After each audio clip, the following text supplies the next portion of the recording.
जय सद्गुरू सगळ्यांना. आज आपण पाहणार आहोत फ्लावर वाटाणा बटाट्याची भाजी कशी बनवायची ती. त्याच्यासाठी मी इथे एक फ्लावर घेतलेला आहे. सगळ्यात आधी आपण त्याची देठं काढून घेऊया.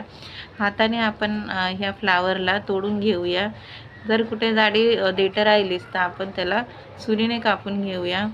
इथे आपले फ्लावर कापून झालेला आहे, पाहू शकता. आता ह्या फ्लावरला आपल्याला थोडंसं मीठ आणि हळदच्या पाण्यामध्ये उकळून घ्यायचं आहे, कारण ह्याच्यामध्ये अळी असतात, त्याच्यामुळे आपल्याला उकळणं गरजेचं आहे. भाजीसाठी लागणारं इथे जे वाटण आहे ते वाटण मी इथे तयार करून घेणार आहे. कोथिंबीर, मिरची, जिरं, अद्रक, लसूण आणि अख्खे धणे आहेत.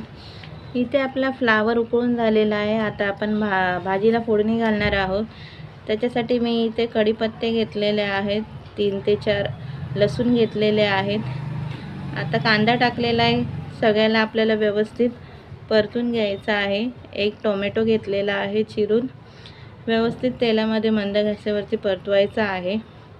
आपलं जे वाटण केलेलं आहे ते वाटण आपण याच्यात टाकून हे सुद्धा आपल्याला परतून घ्यायचं आहे.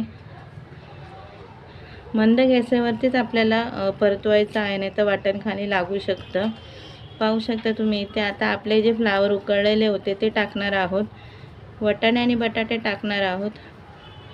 चांगलं आपल्याला ह्याला परतून मंद गॅसवरती आपल्याला ह्याला 7 ते 8 मिनटासाठी ठेवायचं आहे. अर्धा मी इथे टोमॅटो टाकलेला आहे, कारण टोमॅटो वरून टाकल्याने चव चांगली येते.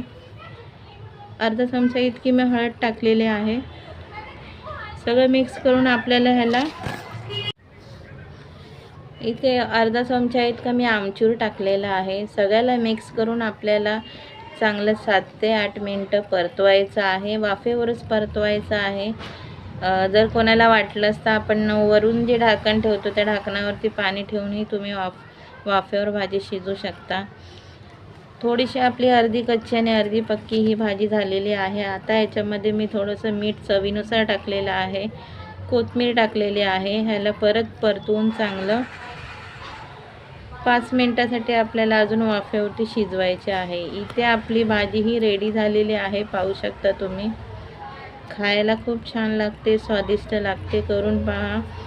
रेसिपी जर आवडली असेल तर सबस्क्राईब नक्की करा. भेटूया पुढच्या रेसिपीला. जय सद्गुरू.